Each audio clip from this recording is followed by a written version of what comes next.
안녕하세요. 첫 번째 망치질을 맡은 장민우라고 합니다. 맨날 방 안에서만 연습하다가 이렇게 많은 사람들 앞에서 이야기를 하려니까 굉장히 떨리기도 하고 또 벅차네요. 부디 저의 이야기가 흥미롭길 바라면서 한번 시작해 볼게요. 여러분, 혹시 지갑을 한 번쯤 잃어버린 경험이 있나요? 지갑 잃어버리면 우리가 부주의해서 어딘가 두고 왔다고 생각을 하기 쉽겠지만 지갑이 스스로 떠나간 거라고 생각해 본 적 있으세요? 지갑 자체보다 지갑이 가지고 있는 돈이나 계산하는 순간에만 혈안이었던 우리의 모습에 진절머리가 나서 떠나갔는지도 모르잖아요. 아니면 우산을 잃어버린 날은 기억해요? 우리는 보통 집에 돌아오고 나서야 아니면 다음에 비가 올 때쯤에서야 우산을 잃어버렸다는 걸 깨달았을 거예요. 그런데 이 우산 역시 스스로가 떠나가는지도 모릅니다. 비 오는 날 비를 다 내가 대신 맞아줬는데 비만 딱 그치면 자신의 존재감을 까맣게 있는 어떤 우리의 태도에 지쳐서 도망쳤는지도 모르죠. 우리는 비가 그치고도 이 희생하는 우산을 조금 더 신경 써줘야 될 이유가 생기는 것도 같습니다. 몇 개의 지갑과 우산이 저를 떠나가고 나니까 저는 문득 그런 생각이 들어버렸어요. 이 사물들이 내가 그들을 대하는 태도나 감정을 느끼고 언제든지 나를 떠나갈 수도 있겠구나. 그런 생각을 하고 나니까 핸드폰 듣는 앞에서 바꾸게 됐다고 막 못하겠고 컴퓨터 면전에서 막 똥컴 막 이렇게 막말 못하겠더라고요. 심지어 아침에 핸드폰 알람이 울리지 않으면 조금 의심스러워지기 시작했어요. 혹시 내가 뭐 잘못한 게 있나? 소심해지는 거죠. 과한가요? 근데 정도의 차이는 있지만 저만 이런 생각을 가진 것 같지는 않았습니다. 제가 아는 어떤 분은요, 자신의 차 안에서 그 차의 욕을 절대로 하지 않는다고 해요.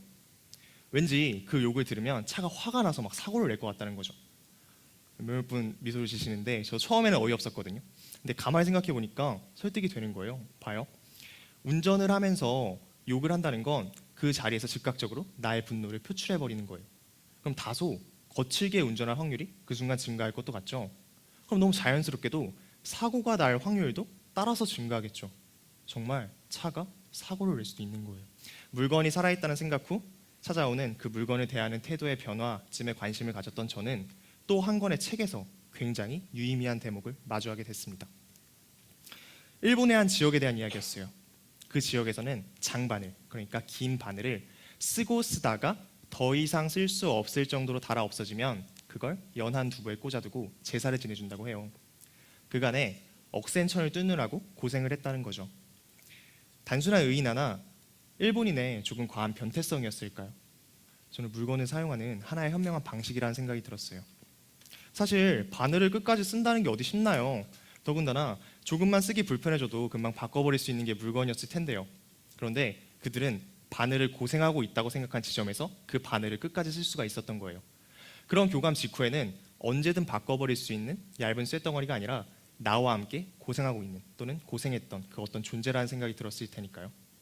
분명 그들에게 이 바늘이 살아있다는 생각은 그 바늘을 보다 온전히 제대로 사용하게 만들 방법으로 표상되고 있었던 거죠. 이런 사용법이 일본에서만 있었을까요? 제 근처에서도 이루어지고 있었어요.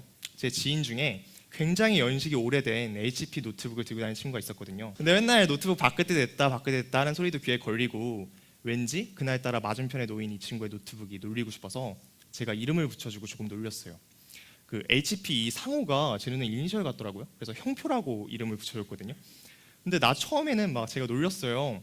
이번 주말에도 형표랑 단둘이 있니? 막 디자인이랑 연애형 여자 멋지다 막 이러면서 놀렸는데 처음에는 뭐 말도 안 되는 소리예요, 막 짜증나 그러지 마요 이러더니 나중에는 지가 좋아서 이렇게 이름표까지 붙여주고서 다니더라고요. 근데 몇 개월 그러고 나니까 사람들이 이제는 그 친구가 노트북을 안 갖고 오면 형표는 이렇게 안부를 묻고요.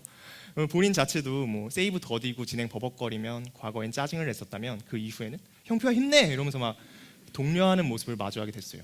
저희가 막 형표 이제 보내줄 때 된 것 같다고 바꾸기를 권해도 형표 들어요 왜 그래요 하면서 반박하는 지경에 이르렀으니까 재밌었죠.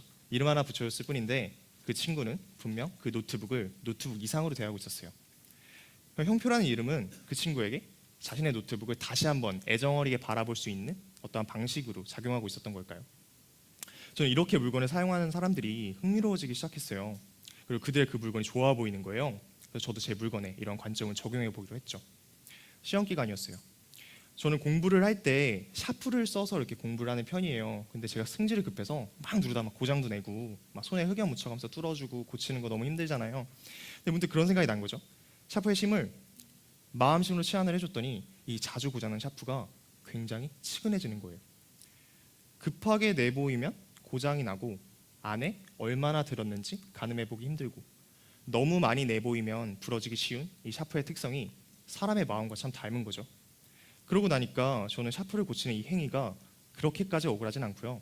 누를 때도 좀 다른 생각이 들더라고요. 저는 그 전보다 이 마음을 표현하는 게 서툰 샤프와 조금 더 친해졌던 것 같습니다. 여러분은 어떠신가요? 이렇게 물건을 사용하는 방법, 아니 이해하는 방법들. 요즘처럼 이렇게나 많은 물건들이 쏟아져 나오는 세상 속에서 우리는 우리의 물건들과 제대로 친해지기도 전에 다른 물건들이 탐납니다. 저는 이런 관점들이, 이러한 물건과의 교감들이 그런 휩쓸리는 욕심들에게 던져줄 메시지가 분명하다고 생각해요. 물건을 보다 온전히 사용하게 만들 방법이라고 제안드려 보는 겁니다. 여러분 주위를 한번 둘러보세요. 그리고 오늘 가지고 오신 물건들도 좋을 것 같아요. 질문이 하나 드리고 싶네요. 여러분은 여러분의 물건과 친한가요? 그리고 그들은 어떤 물건인가요? 저는 앞으로도 이러한 질문들을 계속 던져나가면서 저와 친한 사물들을 계속 늘려나갈 생각입니다. 지루해서 바꾸는 거 말고요. 잃어버려서 바꿔버리는 거 말고요. 사물과의 보다 멋진 이별은 없는 걸까요? 저는 저의 망치를 준비하면서 사물과 정말 멋진 이별을 마주한 한 분을 시 한 편에서 발견하게 됐어요. 그래서 그 시를 읽어드리면서 저의 망치 한번 마무리 지어볼게요. 경운기를 보내며라는 박노해 시인의 시입니다. 11월의 저물녘에 낡아 빠진 경운기 앞에 돗자리를 깔고 우리 동네 김씨가 절을 하고 계신다. 밭에서 딴 사과 4알, 감 5개, 막걸리와 고추장아찌 한 그릇을 차려놓고 조상님께 무릎 꿇듯 큰 절을 하신다. 나도 따라 절을 하고 막걸리를 마신다. 23년간 고쳐 써온 경운기 한 대. 야가 그 긴 세월 열쇠 맞이기 논밭을 다 갈고 그 많은 짐을 싣고 나랑 같이 늙어 왔네 그려. 덕분에 자식들 학교 보내고 결혼시키고 고맙네. 먼저 가소. 고생 많이 하셨네. 김씨는 경운기에 막걸리 한 잔을 따라준 뒤 폐차장을 향해서 붉은 노을 속으로 떠나간다. 감사합니다.